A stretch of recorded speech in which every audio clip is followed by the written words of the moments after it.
Hey everyone, welcome to our small footprint. Today is day 3 of my kitchen prep post groceries. If you notice my hair, Sonnet, in my grocery haul video I mentioned that I bought some hair ties because Sonnet has been really keen on doing hairstyles, and she did my hair last night after I washed it, and she asked me to leave it in for today's video, so you'll just have to, cope with that. So we have some lovely plaited pigtails here. But anyway, so today's video has the start of my Ginger Cordial batch, and I made some watermelon smoothie pops, and we did something else that I can't remember. Corn ribs. We made corn ribs, so enjoy watching that. I also made a Malaysian Style Dal today that I make fairly regularly, and I posted a photo of it up on Instagram and people asked me about it. So when I was filming it, I wasn't really filming it with the intention to share. It was just part and parcel of my day, so it isn't filmed very well. But if more people are interested, I can always remake it and show you again, because we make it regularly and eat it regularly. It's something that we have as a staple all the time.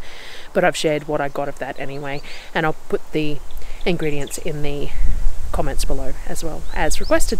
So thank you very much for joining me again today, and I will see you again tomorrow. Thanks, guys.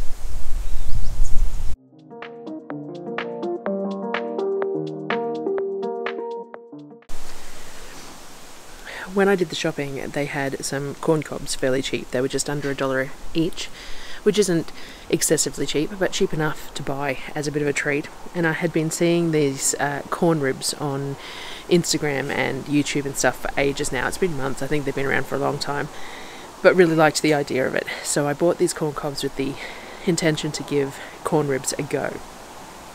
So we cut them up. Now this was not easy. I sharpened my knives and everything, and it still wasn't easy. So I looked at all the different ways that people did it, and realistically the first way you have to do it is vertically. So on a nice flat firm surface, you put the corn cob end up and you cut it down vertically. And then there was a variety of different ways that people cut the next way. I chose to put the flat side down and cut through like that.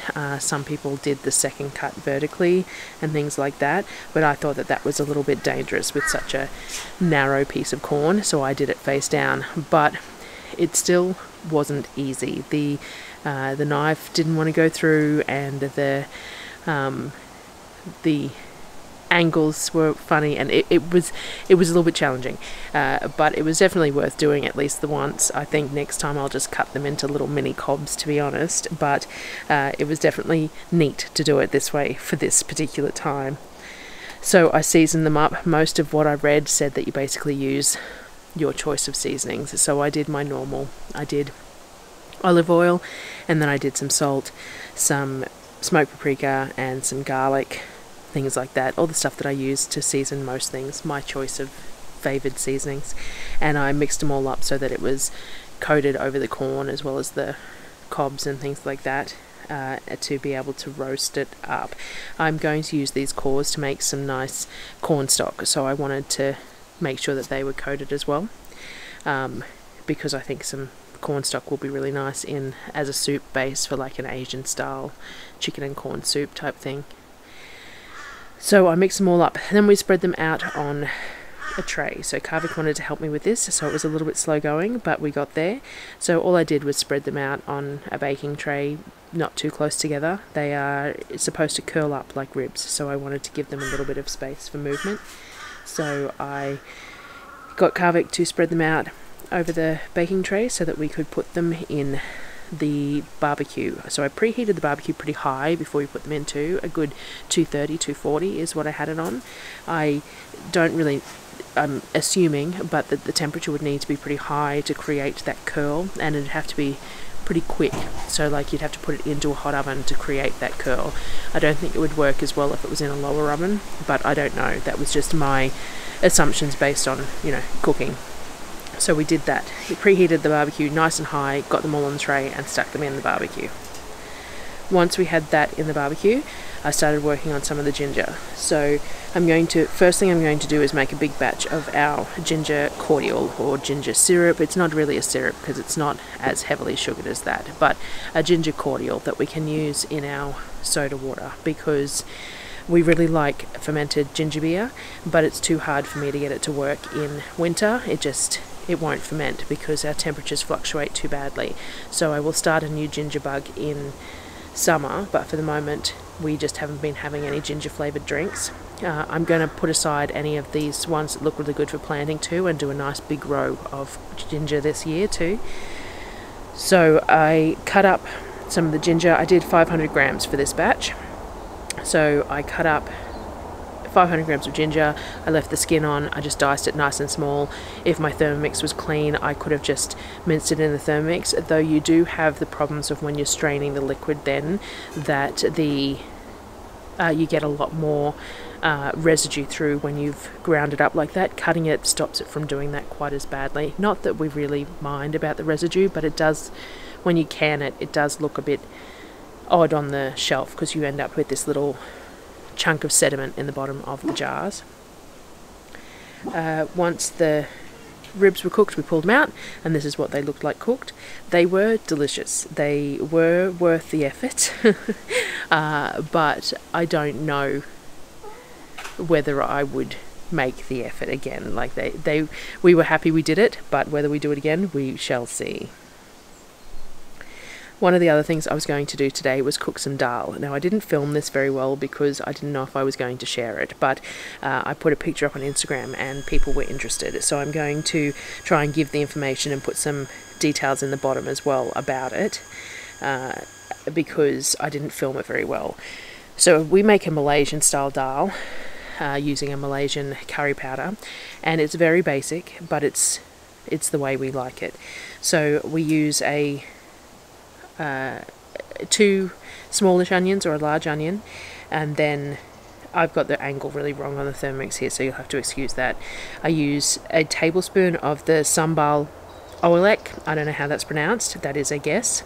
I use a jar of my roasted tomatoes, so I used what was left over from the pizza last night, and then a really good amount of garlic, so that's sort of a garlic to taste thing realistically, and it all goes into the Thermomix and gets blended into a paste. So once it's all into a paste, it gets put on into a pan on the stove in some ghee, and you cook it off, cook some of the liquid off on that, and once it's cooked for a couple of minutes, you add the Malaysian meat curry. So I use this Baba's brand Malaysian meat curry. It's really nice. I use this for my satay chickens and stuff as well, and I use 30 grams of this. So once the tomato mixture is cooked off a little bit, I add the meat curry into the tomato mix and let it cook off until it's fragrant. It's a few minutes it takes to get nice and fragrant, and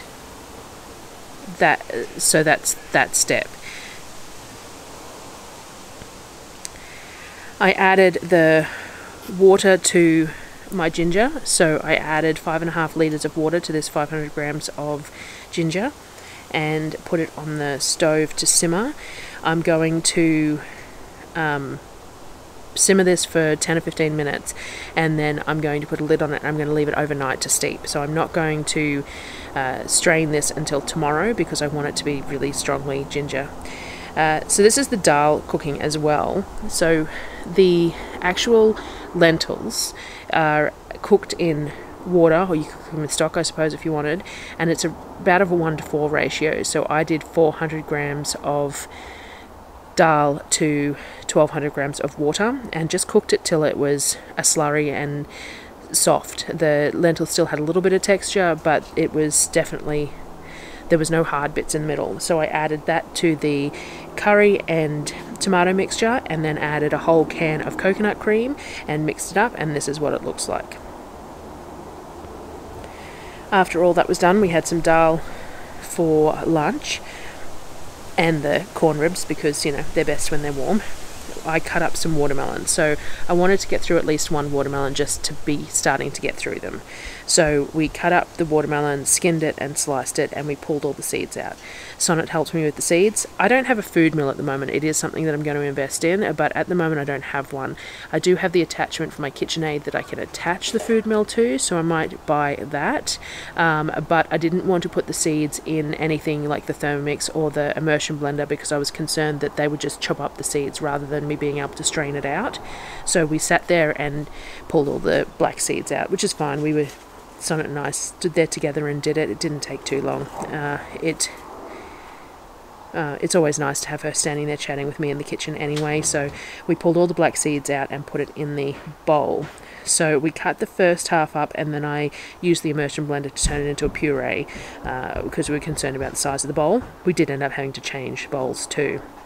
So I just blended it until it was uniformly pureed, and then we cut up the other half to add to it to puree as well. We did end up having to move it to a different bowl though, because the bowl was a little bit too small.